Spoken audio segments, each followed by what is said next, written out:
鬼岛之音 Ghost Island Media.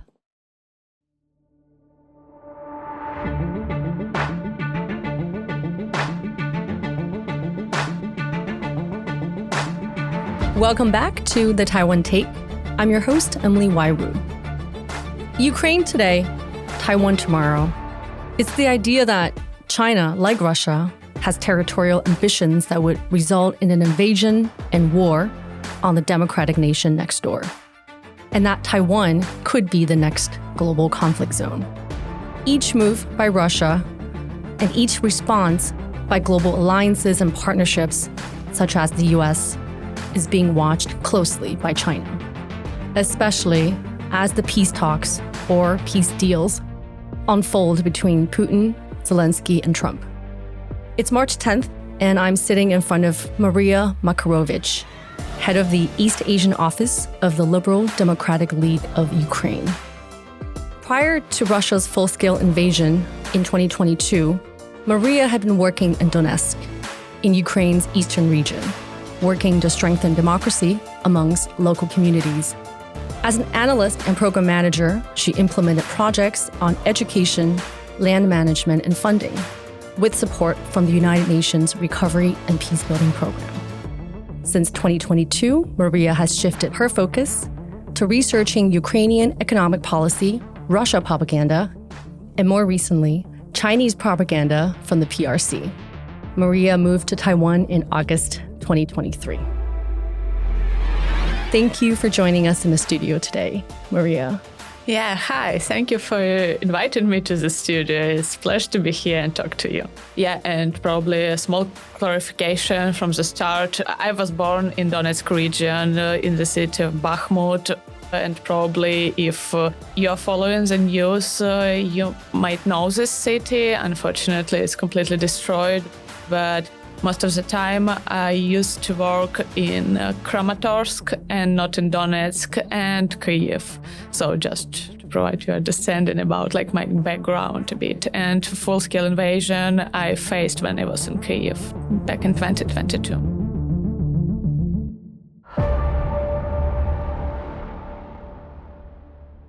Zelensky and Trump are expected to meet tomorrow, March 11th in Saudi Arabia for another round of peace agreement. So far, the mineral deal that Trump is pushing for Zelensky to sign is still on the table. How are you feeling? How are the peace agreements going in your view? Okay, first of all, it's not about peace agreement, this mineral deal. And according to Trump's statement, he is not ready to provide any security guarantee, even if they is able to sign this mineral agreement. And without peace guarantee, unfortunately, there is no opportunity to start peace negotiations, because any freezing the war on this stage with providing Russia opportunity to remain occupation under 20% of Ukrainian territory will mean that Russians will be able to restore their capacity, prepare their troops, and attacked once again. But this next attack, will be much more harder for Ukraine, because back in 2022, Russians, they underestimated us. And they basically came to our country with uniform for holding a parade 3 days after invasion, because they believed we couldn't resist their invasion. But next time, they won't do the same mistake. So this is absolutely dangerous for Ukraine and for Europe also, because when we are talking about Ukraine security, we are talking about the opportunity, the very dangerous precedent when the democratic world can give up on the democratic values of one country. And this will be really huge sign for aggressive regimes, not only Russia, but aggressive regimes all over the world, so they can do whatever they want to attack other countries, and whole democratic world will try to resist, but on one stage they can give up and these aggressive actions remains unpunished. So this is really dangerous, not only for Ukraine, not only for Eastern Europe, but also for Taiwan, for East Asian countries. And that is why we are talking about peace negotiations, but on fair conditions, when we will be able to organize trials for war criminals, because only right now we have more than 1,050 hundreds of different crimes, war crimes that was documented by Ukrainians and was committed by Russians only for last 3 years. And this is not an actual number because we don't have a lot of information from occupied territory. If we remain these war criminals unpunished, this unpunished evil will return.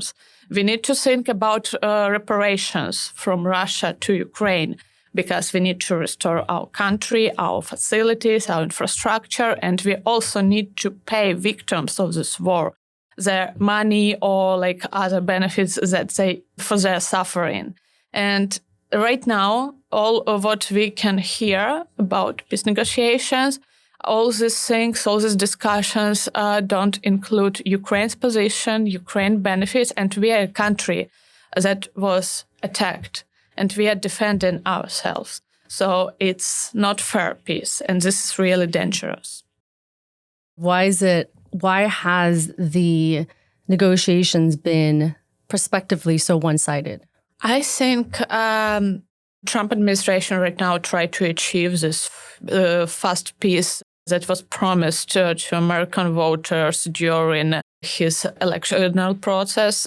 And unfortunately, when we are talking about negotiations with Russia, it's not possible to do fast peace and sustainable peace also, because it's one of the not priorities, but one of the points that Trump stated before elections and right now. And that is why he is a businessman, tried to find out the fastest way, forgetting that the fastest way not always the more efficient way to do this. And when we are talking about Russia, the country that fulfilled conditions of non-peace agreements that we had before full-scale invasion, during 8 years of first stage of this war that happened back in 2014. It's hard to say that if we signed any documents about freezing the war, peace agreement, there is no guarantee, zero guarantee that they stop attacking us again in 1 year, 2 years, 8 years, and so on. So I would say there's more guarantees that they will attack us for sure, that they will stop doing this.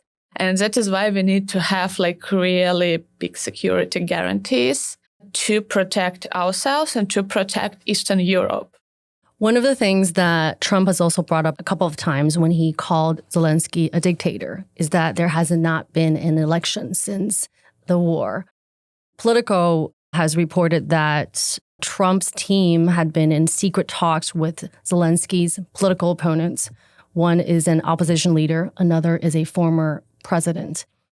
Zelensky's approval rating is currently at 68%. You have worked on a community level to strengthen democratic and election transparency. You've also studied Russian propaganda and disinformation. In your view, under what kind of conditions could there be successful election? There is no opportunity to remain democratic process withholding elections during war. First of all, I just want to ask several questions. As also representative of democratic country, how do you think, is it fair to hold an elections without providing an opportunity for people who are living under occupation right now? 20% of our country, just to recall, not to provide opportunity to these people to be voters or candidates. Next question, how is it fair for military personnel that right now are holding the front line and keeping our country from more territorial losses, not to provide them an opportunity to participate as a candidates and as a voters during these elections? Third, this is extremely dangerous for people who are living, especially who are living in the cities close to the front line, like 20, 50 kilometers, because during the last 3 years, we had numerous of cases when Russians, they targeted actually lines of people who were standing to grab some, bread, water, and other, necessities peacefully in these cities. And they just shelled these lines with people. And voting branches for voting became the same target for Russians. And only this, answering these 3 questions, I think pretty obvious. And this shows us how unfair it is and how it's against actually democratic process. According to our constitutions, we have clear statement in our constitutions that there is no elections during war. And I can speak probably half an hour about the dangerous of this idea, how dangerous this idea, because if you have election process, politics actually are caring about being elected, but not about war. And right now, I don't want to see political advertisements on YouTube or on TV. I need all politicians to be concerned about war and about defending our country, not electoral process. So this is again, one more thing. And Zelensky, this is legit elected president. And as for me, this is just my personal story. I didn't vote for Zelensky back in 2019. And I'm not sure that I will vote for him when wars stop and we will be able to provide our people democratic elections according to our laws. But even if we imagine this, absolutely imaginary situation when we have election right now, I'm standing for my president because I'm a democratic supporter. I have been working to support democratic values since I actually started my work. And according to my values and according to democratic values, Zelensky should be a president right now because we don't have a chance to hold in elections, fair elections. And this is just in my answer. And I want to say that this is not just my opinion. Many experts all over Ukraine could agree with me because, as you mentioned, the Zelensky rate right now is increasing. And it started to increase intensively after Trump's statement about re-elections of President Zelensky, because it doesn't matter how we feel about this particular power, we understand that we can't do whatever we want because despite the fact that right now we are in the middle of the biggest war since World War II in Europe, we are still remain our democratic processes ongoing. Sure, with some limitations due to the war, that is absolutely natural, but we are standing for our democracy, and this is the most important point.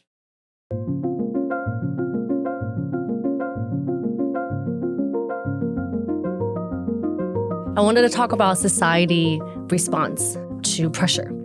So in the last couple of years, you've been coming back and forth to Taiwan, first as a business trip, and then you decided to relocate here. Since then, you've gotten to know the civil society organizations in Taiwan fairly well, with a particular focus on civil defense. Currently, there are Taiwanese civil society organizations that prepare citizens for crisis response, such as medical training, workshops on survival skills, navigation, orientation, communication, increasing the capacity to support professional first responders, and so on. In past interviews, you've described these efforts as subtle. They prepare civilians for natural disasters, but not for war. And you said, the lack of moral and psychological preparation for such a scenario could lead to greater losses. What do you mean by that? Oh my gosh, you did your research so good. This was a statement from last year. Right now, I already know that it's things is changing. But what I meant that time, I meant that the preparedness to deal with consequences of earthquake and preparedness to actually understand how you can react.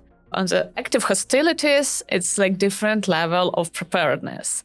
Because people who might be ready to support others after a case of earthquake, this is like limited period of time when you have this earthquake and then you are dealing with consequences. Doesn't necessarily will be able to deal with, active hostilities because it's constant, long-term, much more random and much more bloody situation that Taiwan can face, unfortunately, might face, and I hope will never face in real life.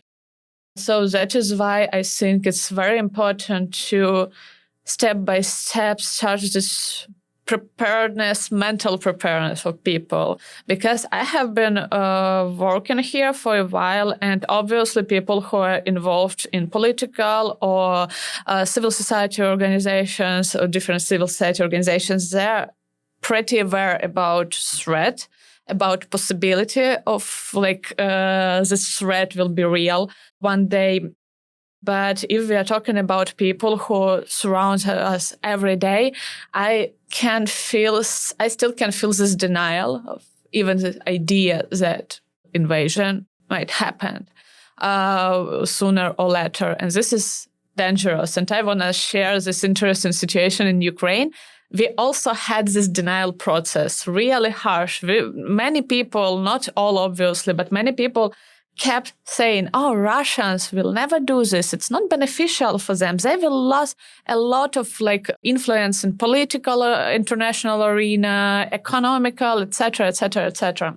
But meanwhile, very same people, they were involved in different first aid trainings or even territorial defense trainings. And it was if we are talking about territorial defense, it was in the middle of the forest with weapon, with military involved instructors, and it was harsh. So people denied this idea that probably Russia will attack us very soon. And meanwhile, they tried to be prepared to something that they don't believe can happen.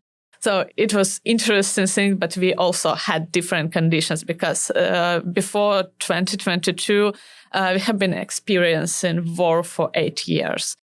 So, and here I can see how people still try to avoid this idea.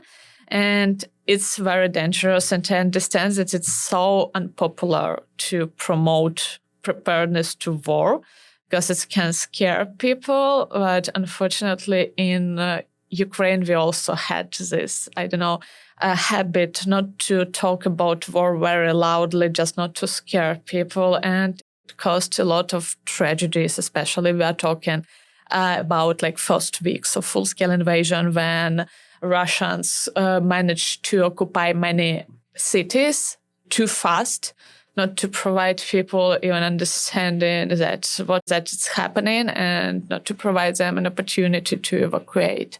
And this is dangerous for people. It's just not popular politically and, probably informationally can harm a reputation, but it can save the lives, especially considering the fact that we are having a not real threat for international security infrastructure right now.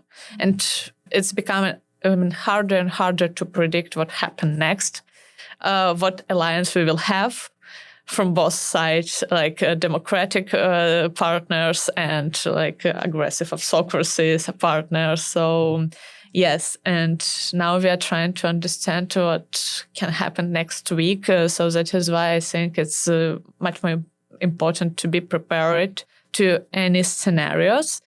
And I also heard such thoughts that if we start this preparation process very intense, it can provoke China to more active actions. But I can disagree with this statement because if we are talking about aggressive countries that don't respect even your basic right for existence, only weakness can provoke them more than preparedness.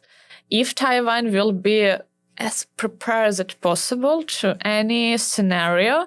China will think 3-5 times before they try to do any actions against Taiwan. So this is just my opinion, because weakness can be dangerous. And as I mentioned, Russia thought that it will be easy walk for them. That's 3 days, and they will occupy Ukraine, and started to do whatever they want with Ukrainians and with Ukraine as a whole country. And they did it, a full-scale invasion back in 2022. You mentioned a little bit about the territorial defense trainings. These are the ones that were run by the Ministry of Defense. Is that correct?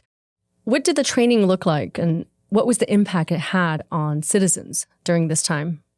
Yeah, and in Ukraine, probably it might be interesting to share. During first several days in Ukraine, when the war just started, full-scale invasion just started, it was a really big problem for Ukrainians to be involved in different, volunteering communities or be involved in army. Too many people started to volunteering, started to defend our country. And it was my story when I spent first day with evacuating my family from the Bakhmut. It's like very close city to the front line. Very second day of full-scale invasion, I started to think, okay, what should I do? I tried to go to the military unit, and they had hundreds of people on the line. And it was so hard to be involved in the army. I started to call hospitals, and they told, no, we can't. We have plenty of volunteers. I say, can I put my name on the list so you can call me? And they're like, okay, but you will be on the third list, actually. We have two more lists of people who wants to be volunteer. And it was really hard to find a place even for become a volunteer. I ask, okay, I can donate my blood. They say, we have plenty, please. Don't bother us. We will call you when we actually need you, because that time it was like very active time for us, and all people just tried to help somehow. And it was interesting to observe this. So the trainings really translated into mobilization and organization once it started. Yes, it was supposed to be like this. And territorial defense units, they were supposed to be as a units that can protect their cities. And it was really helpful during first weeks of the invasion, because these people who went through even basic trainings, doesn't matter, they joined after full-scale invasion or like half a year, 3 months before. They knew exactly how all directions in their cities, how they can hide, where Russians can hide, and how they can reach the target and to walk through like particular street. So it was really helpful. And right now we transform it to like equal army unit, because that time it was like separate state-related, army-related, but separate unit. But right now these people are performing combat operations anywhere when they need it. But at that time it was like local citizens who decided to join defense forces to receive some basic knowledge, or not basic, depends on the time that they spent on trainings, and protect their countries, their cities, their family. So, and it was really crucial, because if we're talking about a fight in the city especially, it's very important to understand how you can, do your moves more wisely than your enemy. And and if I'm not mistaken, about 300,000 of people joined that time for first weeks territorial defense forces. But I can be mistaken in this, but it was like huge numbers.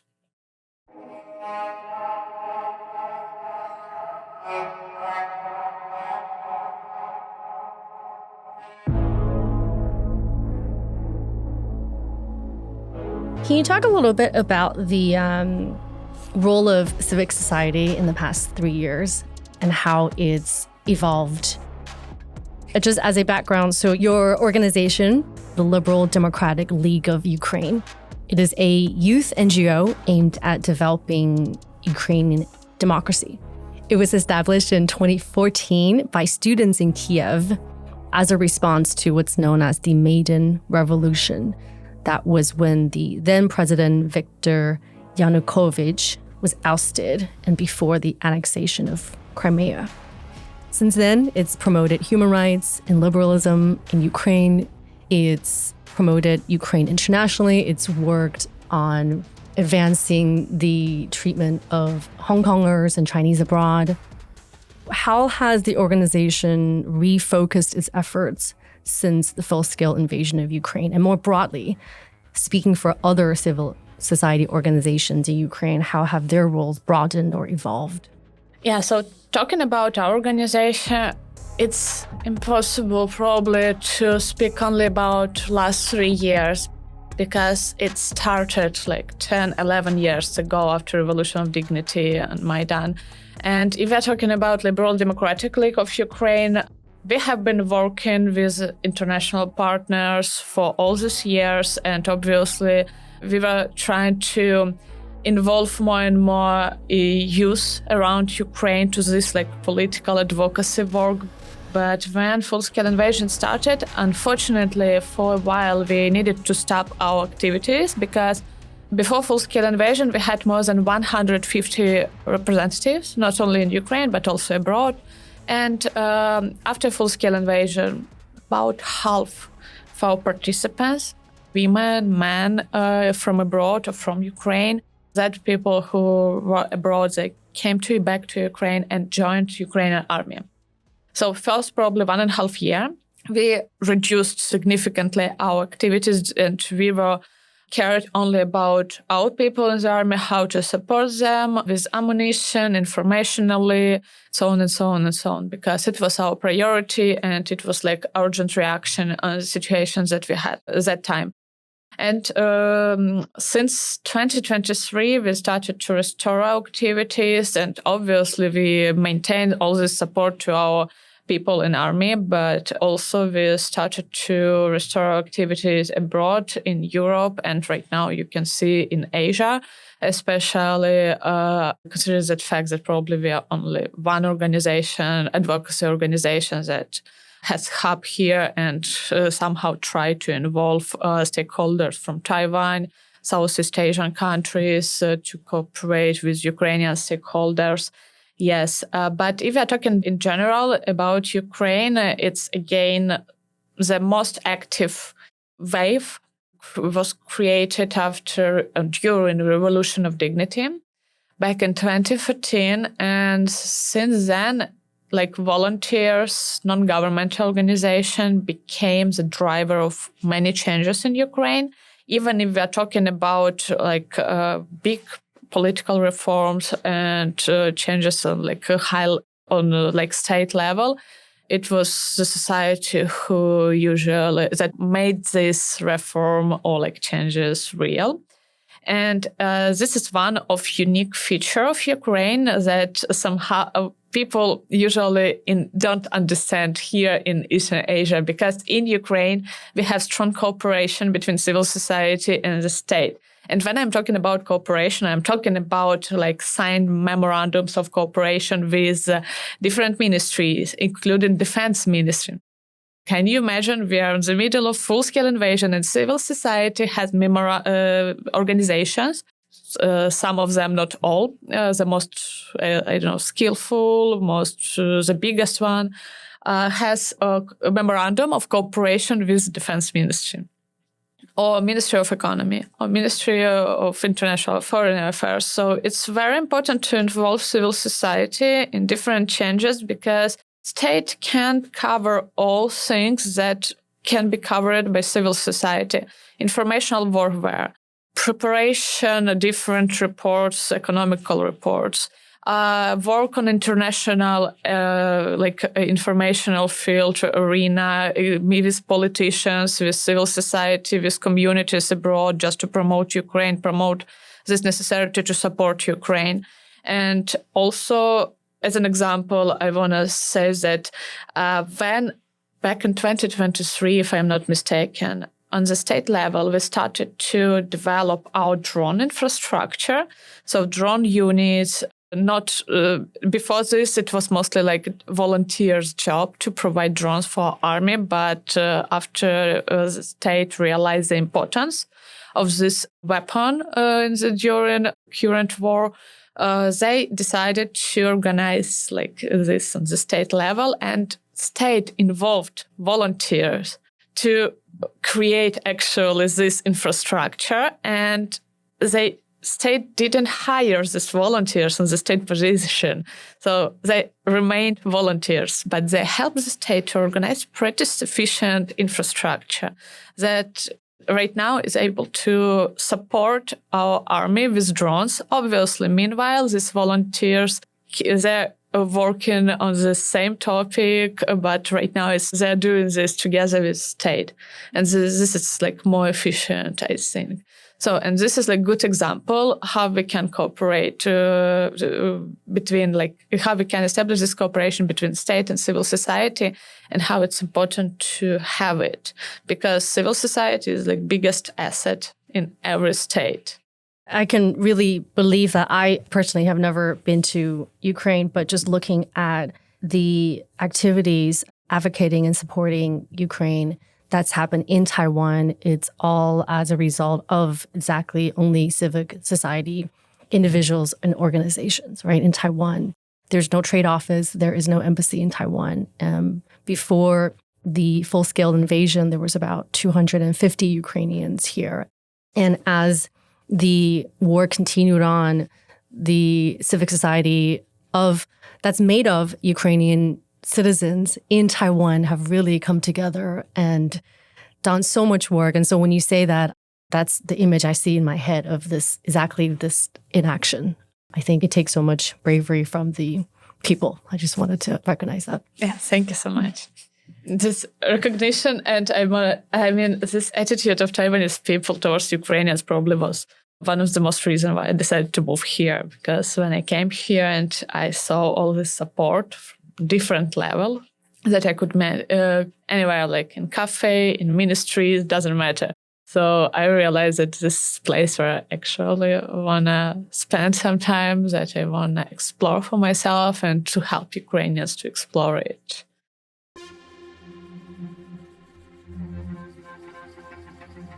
I wanted to shift our conversation to talking about propaganda.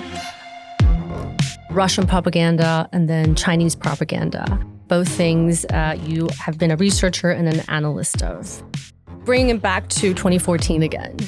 The region of Donbass was a target of significant Russian propaganda even prior to 2014, which then led to some Ukrainians to support Russian occupation during that time.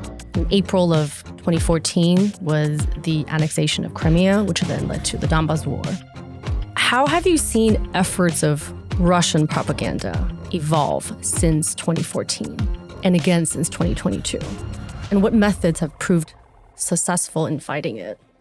Okay, I would say that back in even like in the times before 2014, Russia's propaganda efforts is much more older than we can imagine, because it was like a long-term project that was aimed to made Eastern Ukraine, like Russian region, because just to, I don't know, off top probably, back in 1917, Eastern Ukraine include more amount of Ukrainians who speaks Ukrainian than like Central Ukraine.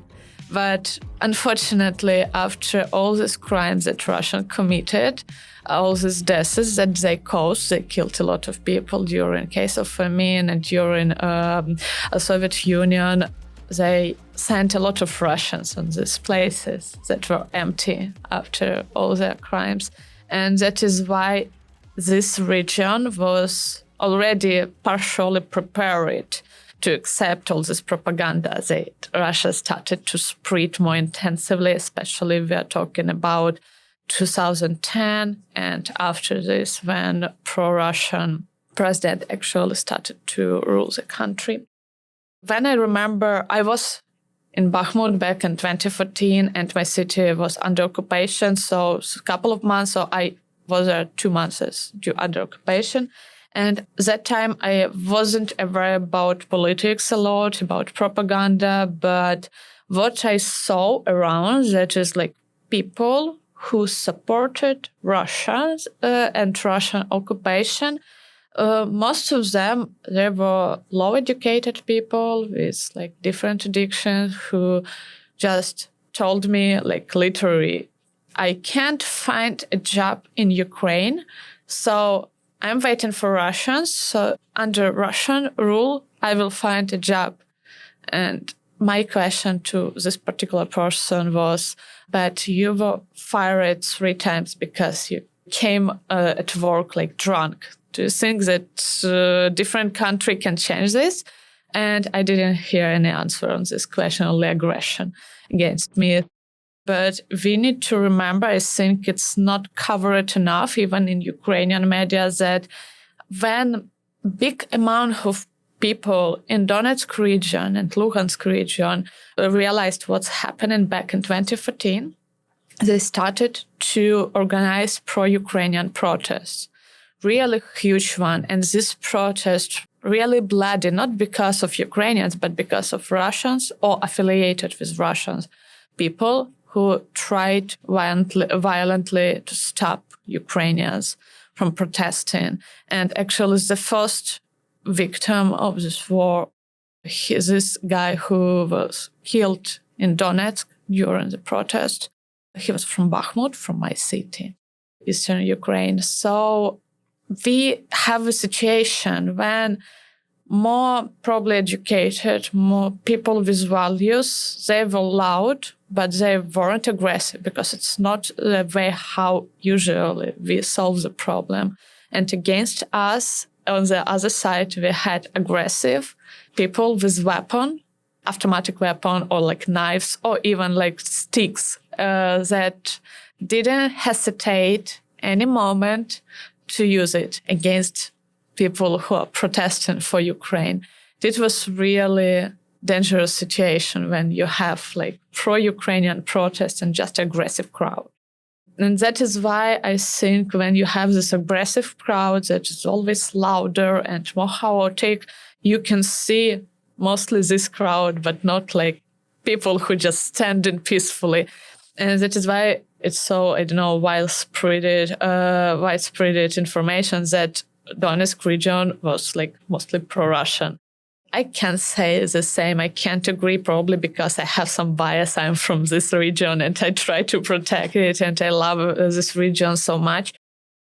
I saw it when they just committed a different act of violence all around the street with no punishment, and they knew that they don't have punishment, including also Russian population who was there.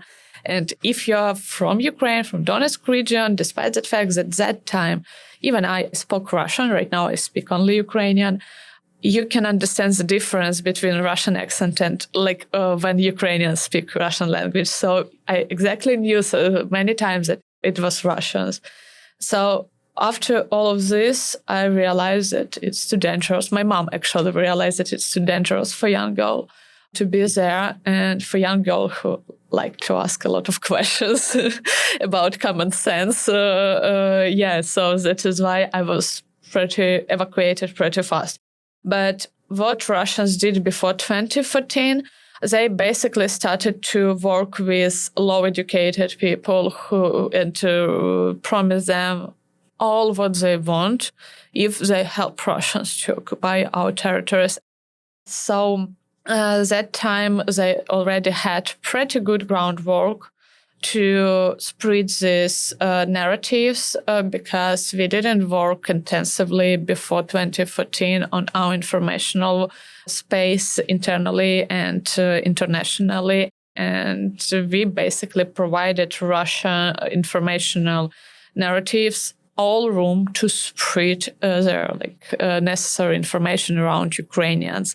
We could watch a lot of Russian TV product on our TVs at home. We were addicted by Russian social networks. Russians messenger, Russians music, and we didn't do anything to promote our music, our TV products, probably our social networks, it's too loud, but still like our spaces in like international social networks. And it was a big mistake because people were brainwashed so hard. And I really can say that ignorance of such things providing Russians this opportunity to penetrate our informational space so hard before 2014, it was huge mistakes from Ukrainian side.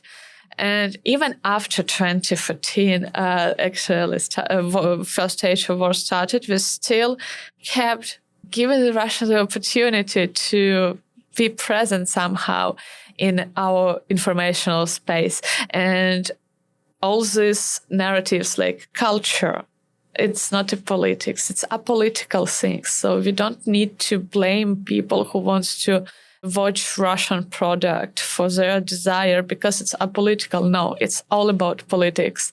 Every your decision, every product that you're consuming it's about politics.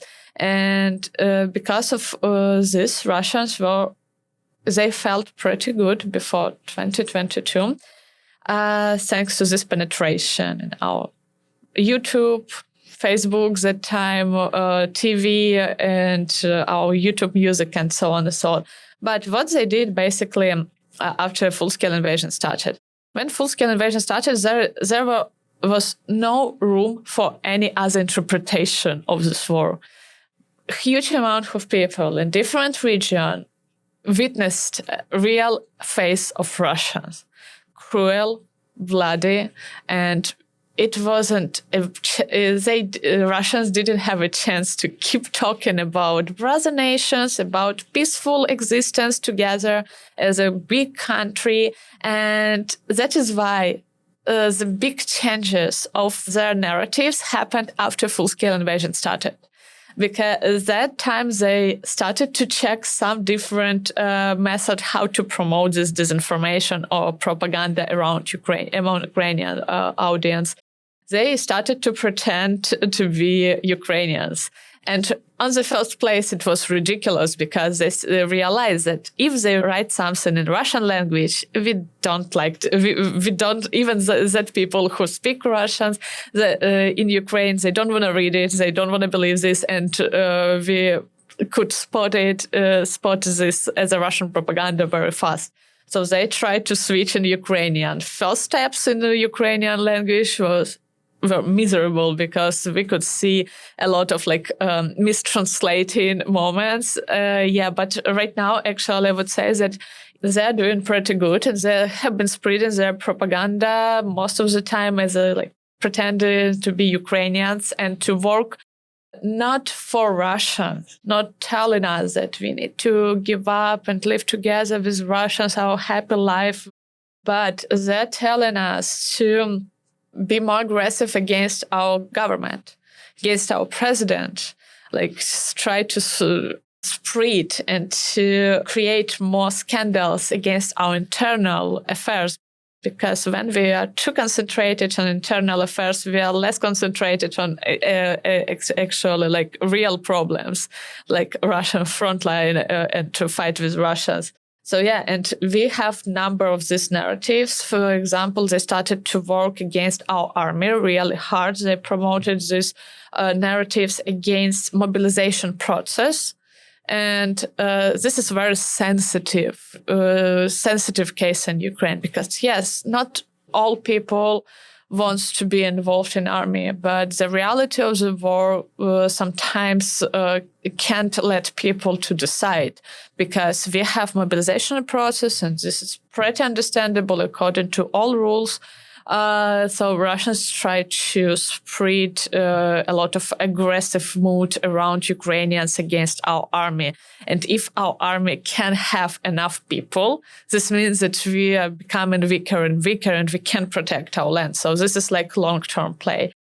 Also, if we're talking about internal propaganda that they try to do, I remember very good cases that unfortunately, I would say that Russians are really good in propaganda. So that is why I'm telling that this is very effective cases. And this is something that they have been doing for years, for probably centuries. They achieved a lot of success. But very good cases, probably 2 years ago, I saw it, after liberation of Kyiv region, like almost 3 years ago. The Russian-affiliated account published several photos with awful events, pro-Ukrainian photo, with pro-Ukrainian sentence about this photo to promote this information about this massacre that happened in Bucha. But after really quick checking, you could realize that this is actually fake photo, not from Bucha, not from the Kyiv region. And they spread this information around to international audience. And when international journalists started to check it, they realized that this is fake. And they're like, oh, how can we trust Ukrainians? That is actually true.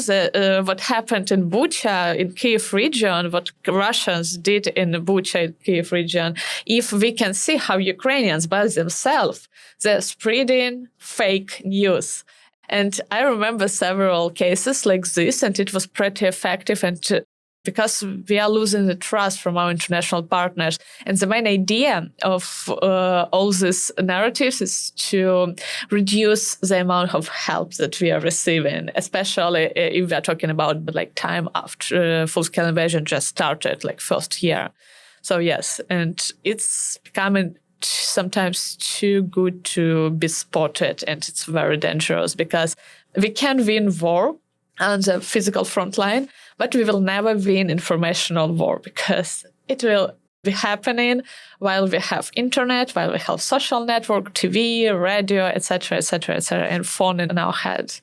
We just can to develop our tools, how to protect our nations, our country, our informational space, and our minds from a new attack from aggressive regimes. China is one of the countries that's increasing its help to Russia, and also bring China up as the Chinese PRC propaganda is sometimes also works in parallel with the way that Russian propaganda works. A lot of things that you've talked about just now in terms of the online space versus the offline space it resonates with what we're also seeing in Taiwan. In Taiwan, just top of my head right now, for example, in one particular disinformation that was caught on election day, this previous presidential election. I think it was about 9 a.m., the first 2 hours of election, a piece of disinformation came through, and it was caught because it was written in simplified Chinese. But things like that, not just the forms of character, but also the way that is it Mandarin that's used in Taiwan versus in China, right? These ways you could try to detect whether this is a piece of propaganda or disinformation. You've later also focused on studying Chinese propaganda. What differences or what similarities have you seen, have you observed between the PRC and Russian propaganda? I didn't study a lot Chinese propaganda. I just looked into it because, unfortunately, for studying Chinese propaganda, I need to know Chinese language. It's obvious, and I couldn't finish this part of my life successfully. I'm absolutely ashamed, unfortunately, no. But what I studied, actually, this is similarities and key factors of Chinese propaganda against Taiwan. And all these narratives about brother nations together, we are stronger against evil Western countries. It was interesting to spot these similarities because from Russia, we have been hearing absolutely the same things, sometimes with the same, in the same sentences, but obviously in Russian, in Ukrainian, not in Chinese. This is one more proof, probably, that we can receive that these regimes is actually cooperating with each other for much more longer time than we can think, because all this cooperation between Russia and China became top theme after full-scale invasion started. But even before this, they had different agreements between their state medias, and they have been spreading this propaganda against China against Taiwan, Russia against Ukraine for a really long time. And to understand these ties and how deep these ties actually are, we can understand that all these plans to destroy this partnership, because media cooperation is only one stage. There's much more stages like economical, defense, political, etc., etc., etc. We can't destroy this. Cooperation. We can't make China and Russia to argue with each other or not to support each other, because this is like partnership based on common values. Unfortunately, not the same values that we are promoting here in Taiwan, in Europe, in USA, and all over the democratic world. So it was just important for me to see this and to understand how deep is it. Are there examples that you can talk more about China's role during the war? Last year on NATO summit, China was admitted as a key factor of this war that we are having in Ukraine. And this is absolutely true. This is something that experts have been telling for a while. Because China, this is the main partner of Russia. And without China, Russia wouldn't be able to continue this war, because China helps Russia with organizing supply chains, and through parallel import, Russia receives a lot of different materials from China, including those that the parts and goods that Russia can use in the military infrastructure. Obviously, China became a market for Russian goods that are banned in Europe. That is how also Russia can have some money from international trade agreements with China. And politically, we can see how China can't be, they try to pretend that they're neutral, but their actions and their even statements, this neutral statement, closer to Russian position than to a whole world, democratic world position. Politically, economically, informationally, we have this cooperation in all spheres. And even if you can check how much help Ukraine received from China for the last 3 years, none. And how much help Russia received from China for the last 3 years, I mean, even official data is too high to remember.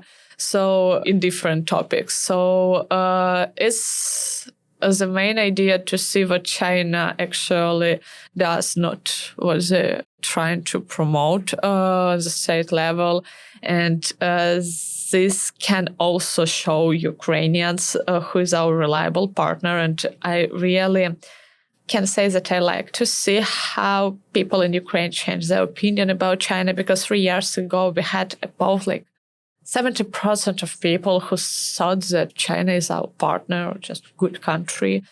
On summer last year, we had 65% of people who think that China isn't our partner and isn't a reliable country for us. So this is understanding. It's very important, because for many years we were working to deepen cooperation with China, and for our country, it could be really dangerous. China can provide a lot of money, obviously, but all this money is money that all these loans and all these projects can be beneficial for countries and for any country at all, because they have requires not to share information with civil society, with anybody, to have as more hidden details of all this agreement as it possible. This creates more corruption cases.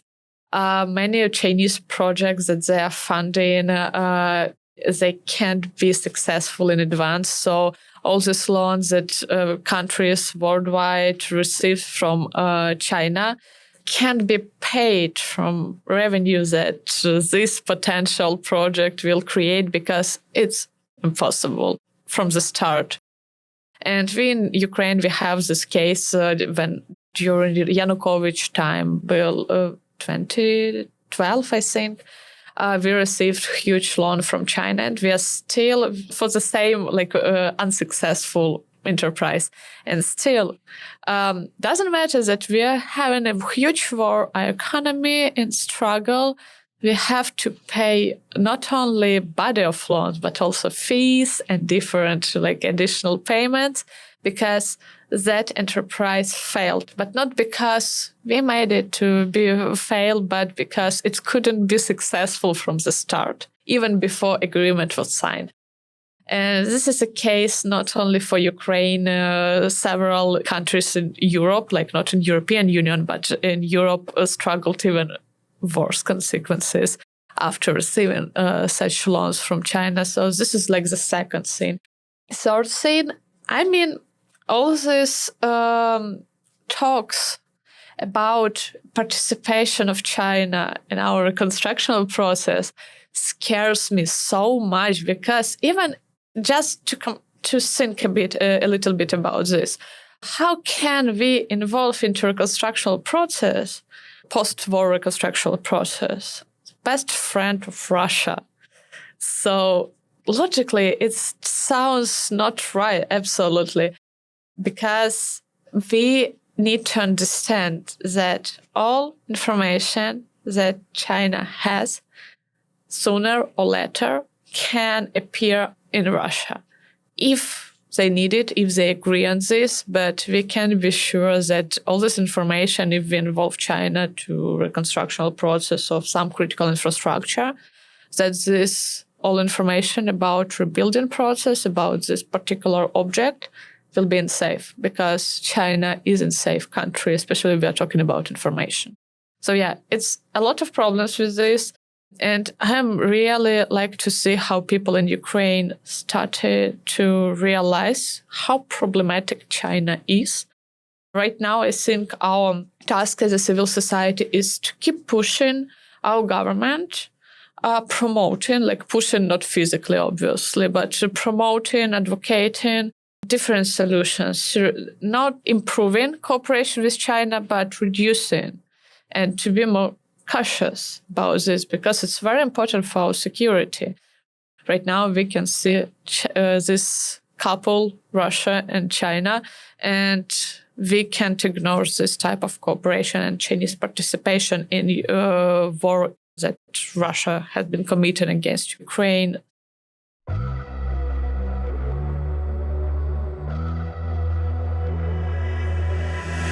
Thank you. Thank you for answering so much of our questions. And I hated to put you in this position of having to carry all of this. But thank you for your generosity and coming on today and telling us everything that you did. Thank you for giving me so much room to tell in my stories. I hope peace comes soon and that you get to begin reconstruction very, very soon. And that victory comes very soon. Fair peace and victory. That was Mariia Makarovych, head of the East Asian office of the Liberal Democratic League of Ukraine. This has been the Taiwan Take. I'm your host, Emily Waiwu. As of this recording, it's been 3 years since Russia's full-scale invasion of Ukraine. For our previous retrospectives after year 1 and 2, we spoke with Alexander Shin and Alex Komenko. I'll have those links in the show notes. This episode was made with help from Zach Zhang and Sonia Slasinger. Thank you for listening. See you next time.